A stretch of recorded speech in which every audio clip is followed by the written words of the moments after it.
I'm going to talk a little bit about my department, differentiating between our bar and grill sales and then our wedding and event sales.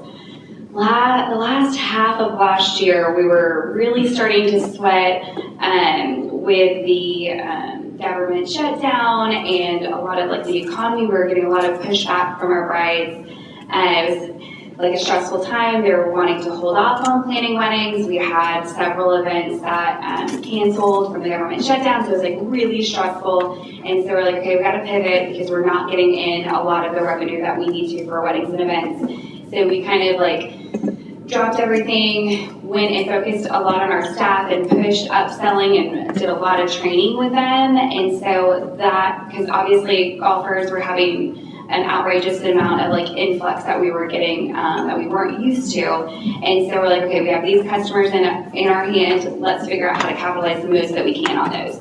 So we kind of focused our efforts on that, a lot of training. And so in Q1 of 2026, so we're averaging $10.34 per F&B spend per golfer that comes out. And so even in January, that's holding really strong. Usually January is a really low year, or just like a low month for golf, but we're still averaging over $10 a player. And that means per round that they're averaging the $10 over that. And even our liquor in the 4 months that we've been in for this fiscal year, we're at 45% of our projected revenue for the entire year. So we're super excited, but again, I think that's a test of like us pushing that upselling, pushing, okay, do you guys want to double? Do you want to add on to this? And so that just kind of shows 45% for our revenues that were budgeted for the year. And then we're still doing pretty great on food, on beverage, on non-alcoholic beverages, and then beer too. So we're like really focusing on that. And so, Meryl, if you can go to the next slide, please. So that kind of leaves us to what, obviously we're not going to leave weddings high and dry. We were able to, I took Mia, my event sales, and I took our executive chef to something called the Wedding MBA. It's a big conference. And so we're like, all right, we're going to divide and conquer.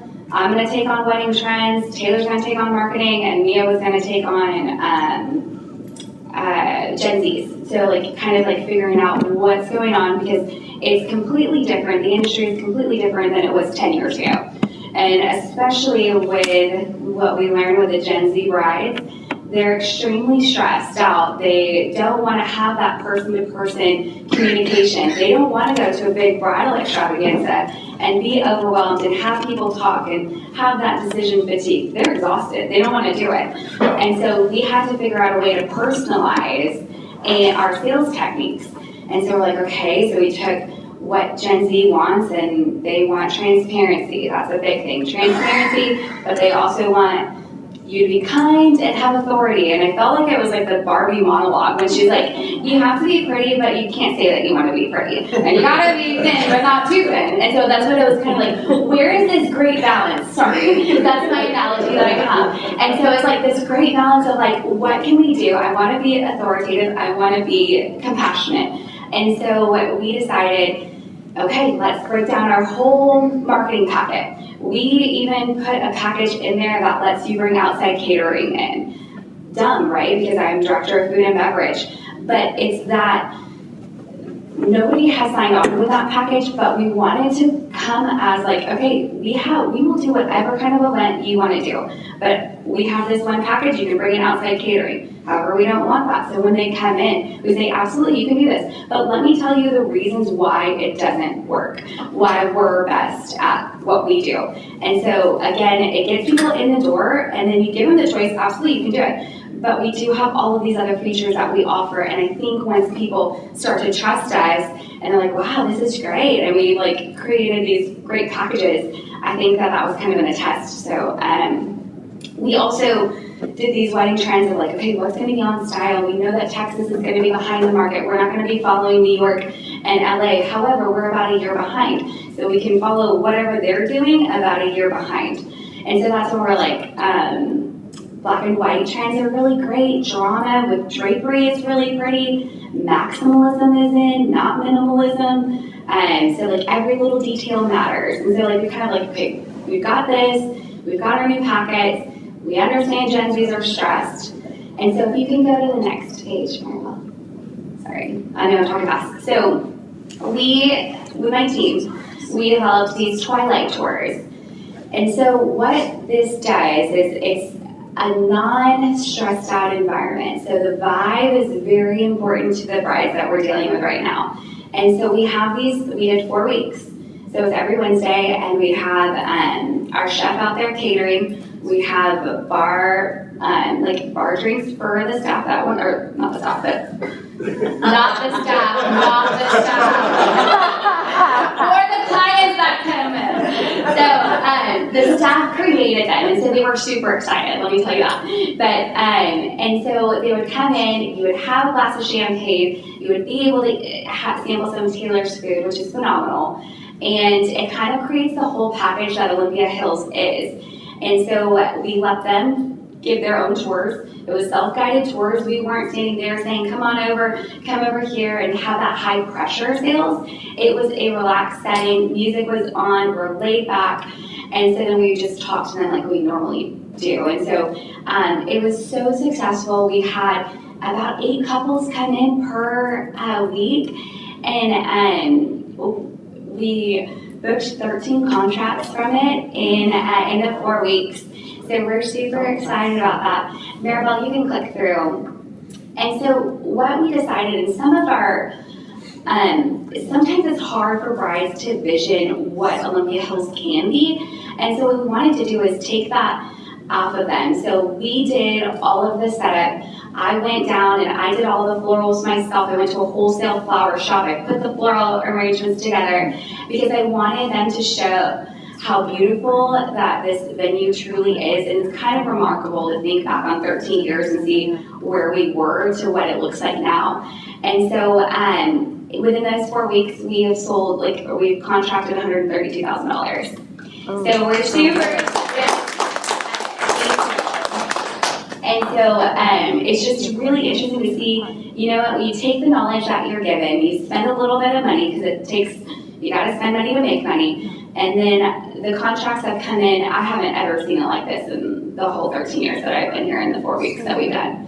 So we're super excited. We might be planning once a month from here on out or something like that. But that's kind of where food and beverage stands at the moment. So thank you. Thank you, Kate. We'd like to say one thing. Sal, Katie, a number of years ago, you gave it a challenge. And I have to admit, you not only met the challenge, you exceeded the expectations. I spent a lot of time doing the internal controls for business operations in dozens and dozens of golf courses around the world, and around the United States, I should say, and around the world. I've never seen the enthusiasm that you two bring to an organization like that, and that is that's something you can't buy. You have to do it. I appreciate that, and my hats off to you. Any comments from and we'll close that. Anything else? That's everything. Close that out. We'll go to the city manager's announcements. No further announcements from me, sir. Then we'll do the mayor's announcements. I do have a couple of items. First of all, March is Meals on Wheels month, and the local San Antonio chapter of the Meals on Wheels organization is looking for volunteers and elected officials who may want to spend a few hours, 1 day, 2 days, or whatever, delivering meals around Universal City. I did it a couple, 3, 4 years ago. It was really a great time, eye-opening, because we do have quite a few elderly in around there that require assistance. This actually is a great organization, so I'm going to have this up there. If anybody is interested, after the meeting's over, we just contact me and get information. Second item I want to discuss is Judson Independent School District. I have spent Point of order.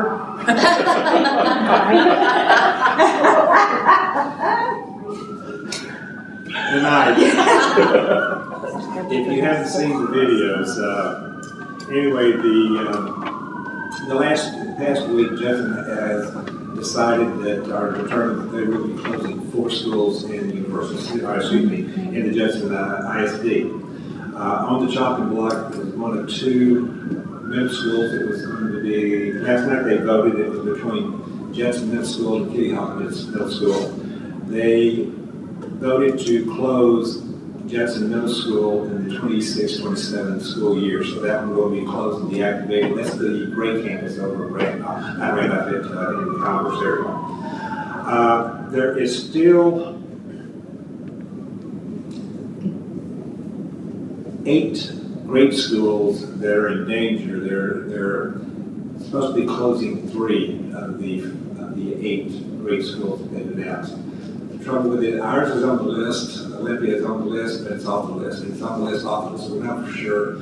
I'm not comfortable until we get the final bid. We have been there, Pro Tem and myself, Ms. Turner was there, Ms. Buck was there also. I know Mary was working behind the scenes in a couple of areas. I heard your name in a couple of areas too, but it's something that you're doing. I'm sure. That was something else Anyway, we've been working hard. We've actually presented to the council, to the school board, our thoughts on, and basically telling them that Universal City will have a long memory if they close up our schools. They've just closed up Coronado. And they even admitted at the meeting night before last, there was no impact in that closing as far as our budget goes. Their words, not mine. Even though I pointed out I couldn't find any, they verified it and some of that said it was no. Just for your information, I do appreciate all the hard work and dedication and support that those that have been sending emails to the board. Please continue and let them know your thoughts. And the rest of the animosity between the school board and school staff is something entirely different. I'll leave that up to new school. And that's all I have. We'll go to this way. We lead off with the and we'll come this way. Okay. Yeah, the meetings were very interesting, and it makes me very proud of our city and how everyone behaves. I'm going to give us a big kudos for that. I wish Katie were still here because, oh my gosh, they turned Olympia into a 5-star venue. You would not believe, to go into it regular and to go in it was breathtaking. And it's not just Katie and Mia, it's the whole staff. Those people worked so hard. We were there, we talked to many of the couples. They were beside themselves, they were so happy. But $135,000 in weddings in 4 weeks. It was exhausting, but they did it. I'm very, very proud of them. We do have, between Sal and Katie, we do have the best team out there. That's really all I have. Thank you. Ms. Bell? Thank you, Mr. Mayor. My heart goes out to the Judson board. They're between a rock and a hard place. That essentially an iceberg just kind of flipped over to start showing its larger side. And I wish them the best in solving the problems that they have. There are a couple issues, Mr. Mayor, that bear comment. One, if at all possible, there was an article commented on by our police chief with regard to the flock system. We have 12 flock cameras, and basically it's kind of a little bit of a time to review whether we need all 12, whether we need more, or what the issues are there. I don't believe they've really impacted our local crime rates, which are still above the national average. But essentially, it'd be nice to have the chief kind of weigh in on our flock needs, because it is an expense. Where did you get your information? Published in the Express News Northeast side. I gave a copy to the city manager. But we'll discuss that later. Number two, Mr. Mayor, I'd like to put on a future agenda, so this is actually a motion, to ask for a discussion on the CPI for whatever waste management company that comes in. Basically, the city it has a 10% franchise tax, which is on at least $10 million overall, perhaps more. And Again, may I ask where you got the information, because that's not correct. It's 5% correct? I'm sorry, Mr. Mayor, that's not correct. The city manager presented the value of $10 million. That 5% was the 5% surcharge. Is it not 10%? You're both talking about two different things. Okay. Well, thank you. May I ask for clarification? So the CPI is a consumer price index, and that is the rate at which they are capped that they can raise the rates in any given year. The new contract calls for a cap at 3% when it comes out in August. What you're talking about is the fee that we charge on each service for utilization of our streets and infrastructure. And it is, what's that term? The franchise tax? It's a franchise tax fee, yes. And we have 3 of them, and they're all different. Okay, well, where I'm going now is that since it's a relatively high value of $10 million, if the residents, and here's where I would like to make a motion to have discussed, if the residents could be relieved of the burden of doing the 3% price increases, consumer price increases, and that be absorbed by the franchise tax. That's what I would like to have on the motion future time. Mr. Mayor, I'd like to make a motion to put on a future agenda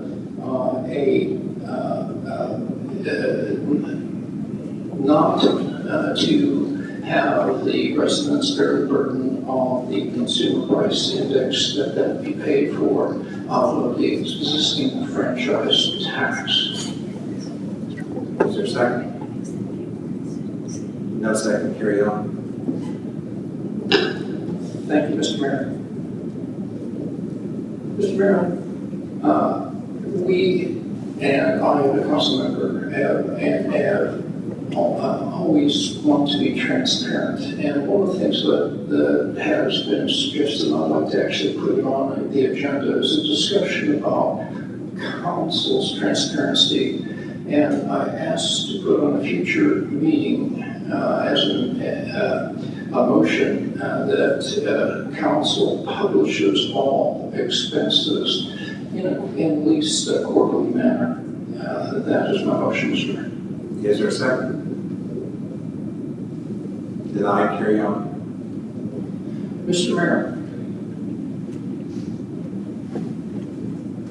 I respectfully request putting on a future agenda discussion of term limits for council. Is that a motion? Yes, it is, sir. Is there a second?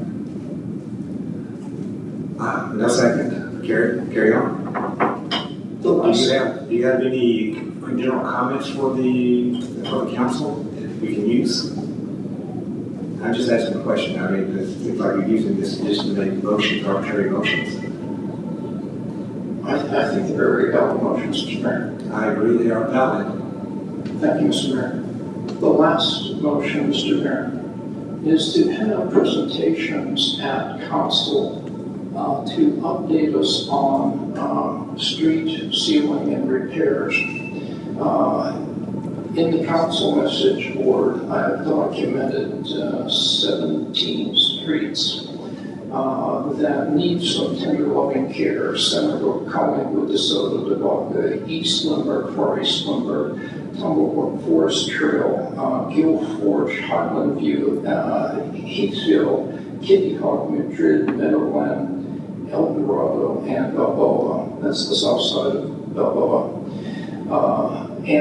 Basically, it would be nice to understand, since we are not getting major street repairs done for a significant number of the 93 streets that are identified, where these streets are in the temporary repair, patchwork, fill in the holes, sort of maintenance. So I asked that be considered as a future in future steps. Mr. Gold, may I suggest that you use the telephone to call the Public Works and ask them for those questions? You can have that taken care of in any weekday, as any other council member up here does. And I have been doing it for a number of years, and other folks have been doing Thank you, Mr. Mayor, for that comment.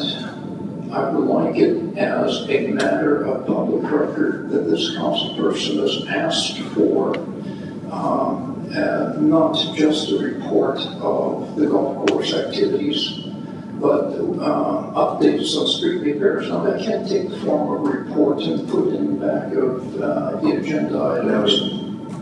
But that is what I'm asking for, sir, and that's a motion to have essentially a periodic update on street repairs within our city that are not associated with the ongoing bond repairs.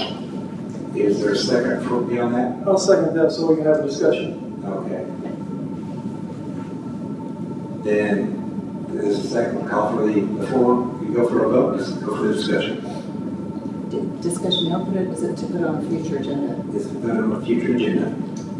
So just I know that at times we get questions, or we get reports from Randy. I mean, I think what Mr. Rubal is asking for is for it to be like a regular. Now, I don't want to do that every council meeting. I mean, Randy, you're not going to get one done in 2 weeks, are you? But if we had a quarterly or biannually, is that? You know, it all depends on our workload, right? So we do, yes. You know, we got various tasks, and right now it's February. We should be crack sealing, but the weather doesn't allow us to do it because of the temperature. So it varies when you're asking us to go out and crack seal. I can give a report on how much we've done in that quarter. That's easy to do. Street maintenance repairs, they always come in. A lot of people do it by fix-it form, right? The streets that Mr. Rubel mentioned, Mr. Turner received a lot of emails on these streets. Those, when we get those type of emails, they go onto our list for repairs. And we'll get to those repairs as deemed necessary. Some of them are quite substantial. But the roads aren't failing to a car's gonna fall in, right? They can get in there. Those type of reports, you know, progress we can see about if we did it quarterly, but if you're doing it I can't do it every month. No, not at all. That's what he's asking you not to do it every month. Yeah, not every month. No. Once a quarter, you can do a written report. Yes, we can do it every month. What's important? I believe it's up to a vote now. Yeah, the vote now. So, any other comments? And let's call for the vote. Councilmember Rubal, Yes. Councilmember Goolsby, Yes. Mayor Pro Tem Fitzpatrick, Yes. Councilmember Putt, No. Councilmember Shelby. No. Quarterly it will be. Anything else?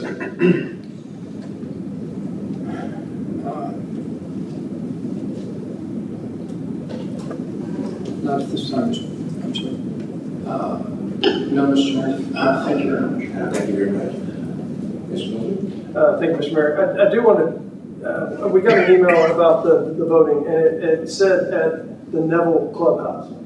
So I wanted to just thank this man right here for making that motion that we named it the Neville Clubhouse. I know I thanked you at the time. It was a huge thing for me to see that. Big Neville was around forever, and that had never even crossed my mind, and the fact that you proposed that, I love that. I just wanted to tell you thank you for doing that. That's all, Mr. Mayor. And duly noted that. Mayor, That's all. I'm sorry, may I add one more thing? So for those of you who were, this is a shameless plug for Civic Engage, which is on our website, and you can get all of this information either by text, phone call, or email. For those who were on Civic Engage, you would have gotten a message notifying you where the voting locations were in Universal City, not only by name, but by address as well. Sorry for the shameless plug under Mr. Goolsby's time. Pro Tem? I was going to say, I really think what's going on in Jensen could be very impactful to our community. So I encourage everybody to keep their ears open and pay attention to that, because if Olympia does end up back on the list, emails do make a difference. Showing up and having comments do make a difference. I feel bad for the school board, but they also are in this position because they took too long to take action. And so while I feel bad that they have to take some action, they're there because they didn't take action 2 years ago when they should have started. And it might have been less challenging to do than the situation they're in. So I encourage everybody to pay attention and look, because UC has had 3 schools closed. That's impactful for our community. One more, and we are not going to be a desirable place to have people buy their homes. Our property values could go down. It could have a substantial impact on our community. So this is really, really important to pay attention to. Nothing from me tonight, thank you. Okay, well, close that out. We'll go into the consent agenda. The only thing we have on there is minutes from the last meeting. I call for a motion. Move to approve. Second. Any discussion? Call for the vote. Councilmember Shelby, Aye. Councilmember Goldstein, Aye. Mayor Pro Tem Fitzpatrick, Aye. Councilmember Putt, Aye. Councilmember Revolve. Aye. Motion carried.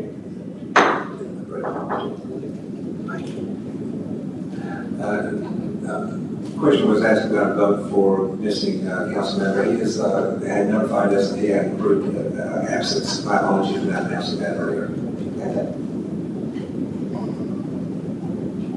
Okay, action item 8, resolution 979B 2026, first responder mental health grant for fire department. Thank you, sir. This is a request to extend an existing grant that we have for the fire department for first responder mental health. This is to request from the state that they grant it to us for 1 more year. Move to approve. Second. Discussion? Yes. This is not a staff position that if that grant goes away, we would have to maintain, correct? That is correct. It's done by a part-time contractor, and her fees, she's a mental health official, her fees come out of this grant. Perfect, thank you.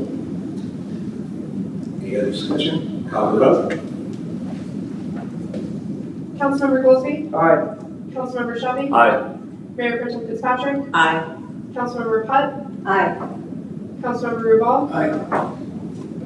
Motion carried. Item C, item B, resolution 976, 2026, authorizing the submission of a recreational trails grant application. Thank you, Mayor and Council. As you know, we're always looking ways to make our dollars go further. In this particular one, it is a recreational trails grant. And while through the Texas Parks and Wildlife, it does require a 20% match. And so we are asking you to approve this resolution so that we can go forth and try to acquire the other 80%. Move to approve. Second. Discussion? Yeah. Yes. You go first. I'll go first. You go first. What amount are we expecting in the grant?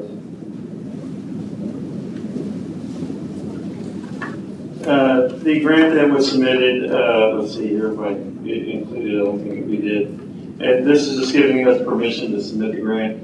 We'll come up with a cost. I think we're trying to do 160,000. I'll verify that. It'd be like, we'll put in, it's at 80-20 match. So it'd be about 30,000 for 32,000 for us. We'll probably bump it up to 40. Because I got it all, it's in our budget. We have it in the budget? Okay. Thank you very much. It's coming for this year.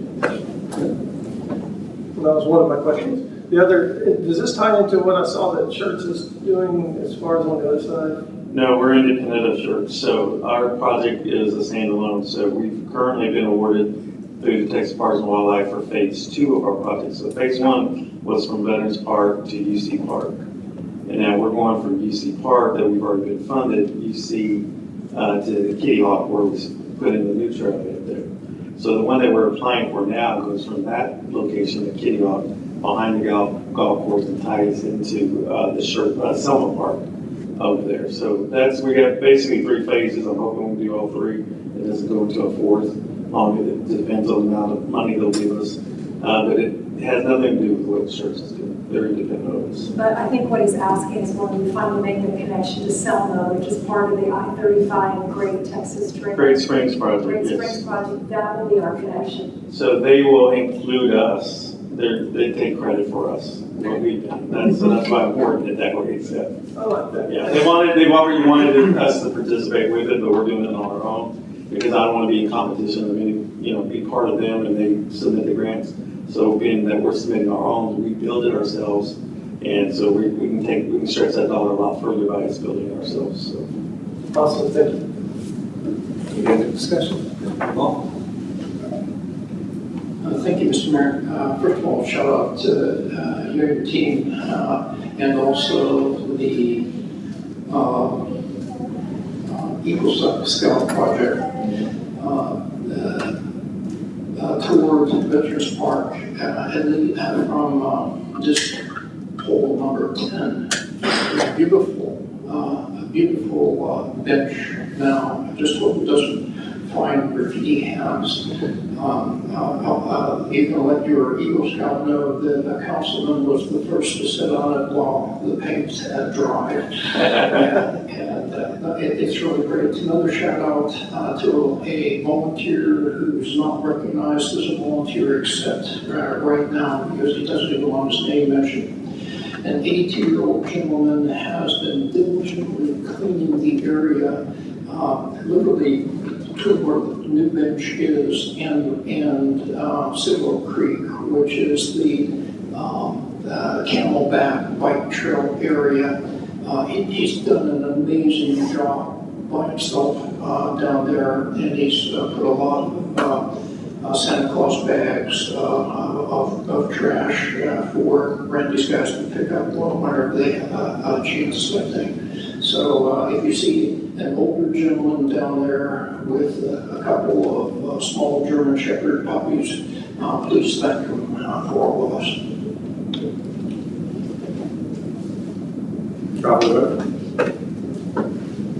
Councilmember Goolsby, Aye. Councilmember Shelby, Aye. Mayor Pro Tem Fitzpatrick, Aye. Councilmember Putt, Aye. Councilmember Revolt. Motion carried. Item C, Flintstone Lane, CDBG application number 2. Yes, sir, as you know, for the community development block grants, in order to get a full reimbursement, we do need to have council approve every payout. So we're asking you to approve the amount of $310,929.20. Move for approval. Second, Discussion? Yes? this is a lot on the initial payout. Is this just a quick project? It's the second payment. Yes, the second one, they've already completed, the project's broken into 2 phases. So the upper portion was done first, and then now they're doing the bottom half. So they're more, right now they're to the stage where they're planning driveways, so they're more than halfway. Okay, thank you. Any other discussion? Call for the vote. Councilmember Shelby, Aye. Councilmember Goolsby, Aye. Mayor Pro Tem Fitzpatrick, Aye. Councilmember Putt, Aye. Councilmember Revolt. Aye. Motion carried. Item D, Resolution 989-2026, post-annexation provision for a servicing agreement for the 73.67 acre property in the city's ETJ. Thank you, Mayor. While Mayor Bell is pulling up Michael's presentation, I know you probably thought you were done talking about the ETJ. However, we are not. We were able on all the non-annexation development agreements, they were all signed on time and notarized. We got those up to the Guadalupe County Clerk's office and did get those recorded, and we provided a copy to each member that lived in there so that they have their own copies and don't have to go find it.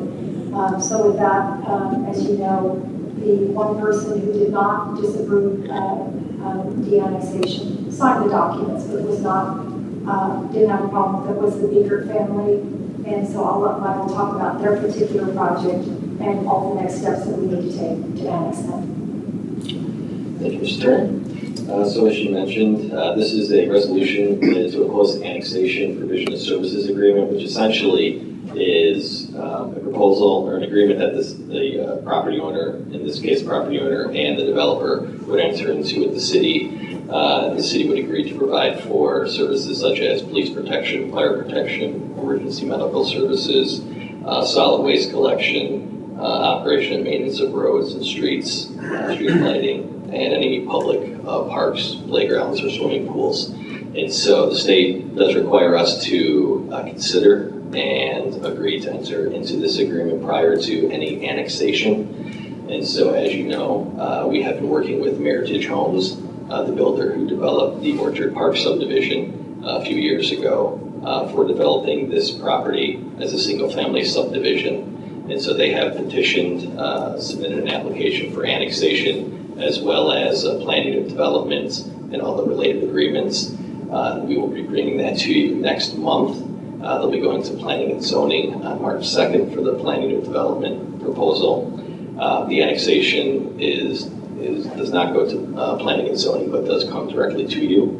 But we need to get this agreement agreed to prior to that public hearing. Move to approve. Is there a second? Second. Pretty sure. I couldn't find my button. Call for, any discussion? Yes, Mr. Mayor. Mayor. Thank you, Mr. Mayor. So, just for a point of clarification, we have undergone an approval for a 5-year extension for all areas except the big area, is that? No, sir. I think it was 13 property owners did agree to the extension. The Begas were one of them, but because of the timing, they decided to move forward with agreeing with that non-annexation agreement extension, knowing that they were probably going to come forward with a voluntary petition for annexation via the developer.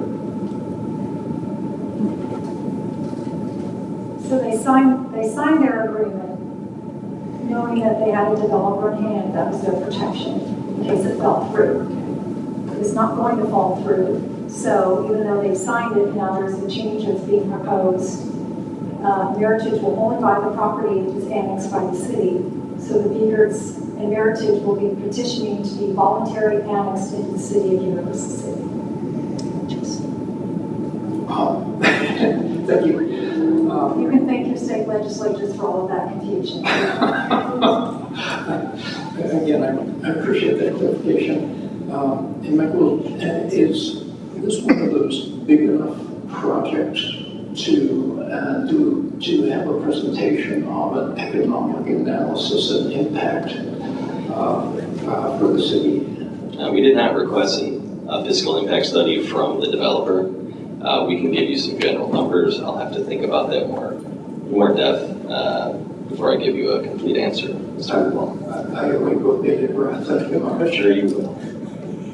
We'll take a stab at it, understanding that we're going to do it under the methodology that we would use, and we just ask that you not question our methodology once we're done.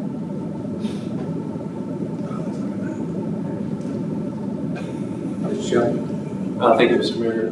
Did I hear you say this is a similar developer at Orchard Park, or is it the same? It's the same developer. So we're expecting a similar development, similar houses, spacing, footprint, or is it gonna be slightly different, like larger lots, smaller lots? It would be the equivalent of what we have at Orchard Park. Okay. So no issues with Randolph at all? No, we did approach Randolph as we normally do with these projects early on, and we did not get resistance. Fantastic. Thank you very much. Thank you, Mr. Mayor. Call for the vote. Councilmember Shelby, Aye. Councilmember Putt, Aye. Mayor Pro Tem Fitzpatrick, Aye. Councilmember Goolsby, Aye. Councilmember Ball. Nay. Motion carried. Carried, approved. And with that, it is 7:20 p.m. Meeting adjourned. Thank you very much, I appreciate it. 7:20, I'm gonna be late. I did not. At 7:39.